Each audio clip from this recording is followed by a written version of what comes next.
Ganja diyakini oleh sebagian kalangan bisa digunakan untuk keperluan medis. Seberapa besar hal ini dapat dipertanggungjawabkan? Saya sudah bersama dengan Dr. Widya Murni yang pernah meneliti tentang ganja. Selamat malam Dr. Widya. Selamat malam, Mbak. Kita bicara soal ganja, fakta dan mitos. Ini kan dari kata kanabis. Ada hemp, ada marijuana. Anda bisa terangkan kanabis ini ada hempnya, ada marijuananya? Ya, Mbak Rosi. Jadi sebenarnya ganja atau kanabis itu terbagi atas dua golongan besar, yaitu hemp yang mengandung 20% CBD atau cannabidiol dan mengandung kurang dari 0,3% THC. Oke, ini apa sih CBD ini apa, THC ini apa? Sebentar, THC adalah kandungan ganja yang menyebabkan kita fly. Itulah yang membuat orang kalau misalnya ngerokok ganja gitu, jadi dia feeling high. Ya mungkin juga ya, tetapi ternyata high itu hanya bisa disebabkan oleh tanaman marijuana yang mengandung THC-nya tinggi dan CBD-nya rendah. Oke. Dalam artian ini, tidak semua ganja menyebabkan high. Jadi, yang narkotik itu kan yang dianggap bisa bikin fly. Nah, kalau kita menyamaratakan semua ganja itu sama, bukannya kita sudah mendekriminalisasikan ganja. Jadi ini ada dua ya, ada hemp, ada marijuana. Ya. Ini ya bagian dari tanaman ganja yang bisa membuat orang fly ya. Ya. Oke. Lalu? Nah, sekarang kita lihat ada dua tanaman. Hemp tadi, cannabis sativa, dan marijuana adalah cannabis indica. Nah, kita lihat, kita jabarkan ya, hemp bisa digunakan untuk ganja medis. Ya, tadi sudah disebutkan bahwa CBD lebih tinggi, THC-nya kurang dari 0,3%. Dan ini banyak digunakan untuk industri. Oke. Dan digunakan sebagai makanan. Anda di sini juga menuliskan bermanfaat. Anda juga di sini meyakini bersifat non psikoaktif, bermanfaat untuk penenang alami, anti kejang, menumbuhkan tulang. Ini semua menurut Anda adalah manfaat dari tanaman ganja, tapi yang jenisnya hemp. Betul. Oke. Jadi di sini kalau dilihat ada anti diabetes yang tadi Bapak BNN bilang, anti hipertensi, obat lupus dan semua anti autoimun, anti kanker dan anti nyeri. Nah, di dalam tubuh kita ada sebuah sistem, Mbak, yang bernama sistem endokannabinoid. Artinya apa? Sebenarnya dalam tubuh kita pun menghasilkan kanabis endogen, Pak. Tetapi sistem endokannabinoid yang berimbang itu akan menyebabkan kita tidak memiliki semua gejala gangguan ini.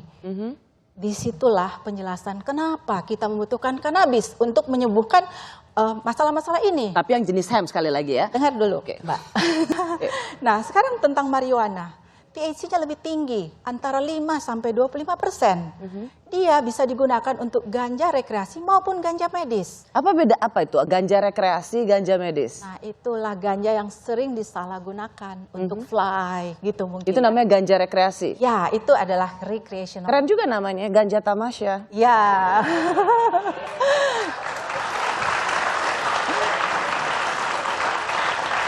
Oke. Ya. Sativa indica. Ya. Sekarang apa sih beda utama dari sativa dan indica? Sativa pohonnya tinggi kurus, daunnya hijau muda. Nah, indica dia bersifat seperti tanaman semak yang lebih pendek, gitu. Biasanya sativa digunakan siang hari untuk memberi semangat, energi, antidepresi, merangsang kreativitas, dan bisa melakukan juga relaksasi pikiran. Dan ini digunakan pada malam hari sebagai penenang, anti nyeri, dan untuk mereka yang sakit kronis, yang sudah tidak mau makan, ini bisa merangsang nafsu makan. Anda melihat ini, Anda kan tidak, menurut Anda kajian ini bisa dipertanggungjawabkan? Pasti. Tapi di Indonesia kan tidak ada penelitian ini. Bagaimana Anda bisa percaya pada penelitian semacam ini? Oke. Kita tentunya dengan pertemuan malam ini akan membukakan mata kita. Mari Pak Ketua BNN, kita teliti dulu, siapa tahu ganja-ganja yang udah dibakar-bakar itu cuma mengandung hemp. Bagaimana Pak?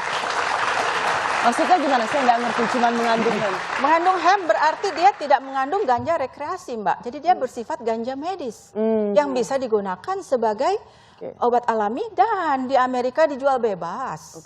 Gitu. Jadi, nah ini menurut Anda dapat dipertanggungjawabkan? Ya, ini jadi karena di dalam tubuh kita ada reseptor CB1 dan CB2, di mana CB1 itu berkaitan dengan otak, semua gejala yang ada dengan gangguan otak, migrain, menekan pertumbuhan tumor, terutama di otak ya.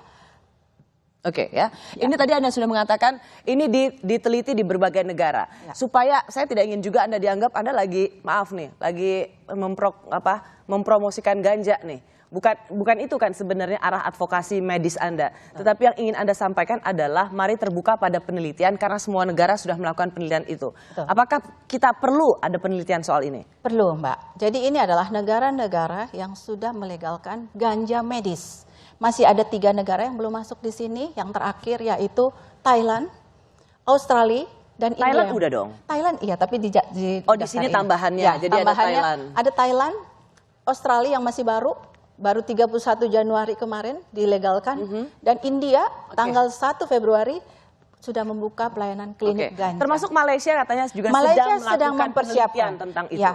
Dan saya pengurus besar dari Perhimpunan Dokter Umum Indonesia, siap untuk bersinergi untuk melakukan penelitian dengan pihak-pihak terkait untuk membuktikan apa yang saya sebutkan. Oke, Dr. Widya Murni, terima kasih atas penjelasan Anda.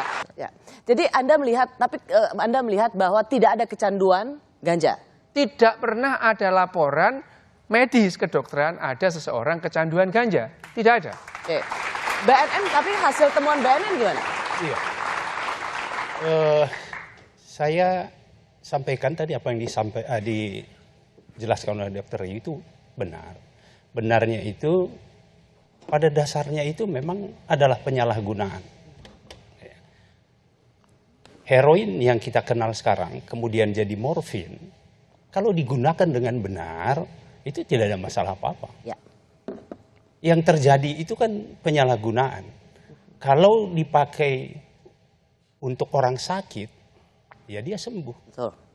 Tapi kalau dia tidak sakit, pakai obat yang tidak semestinya. Apapun sebenarnya itu, segala sesuatu yang digunakan melampaui takarannya, segala sesuatu yang digunakan tidak semestinya, ya pasti. Oleh karena itu tadi, negatif. kalau 2 dokter ini berbicara masalah pengobatan, pasti sudah benar. Ya. Karena Kalau itu sesuai dengan takarannya. Ya. Masalahnya yang di BNN itu adalah penyalahgunaan. Yang saya lakukan itu adalah pelanggaran hukum. Ya. Pelanggaran. Dan tadi disampaikan oleh dokter siapa tadi, itu sudah pernah dievaluasi belum, Bu? Karena saya bawa ini dari tadi dicontohkan negara Amerika, di sini disebutkan bahwa hemp oil itu belum pernah dievaluasi. Dokter Widya mungkin ada mikrofonnya?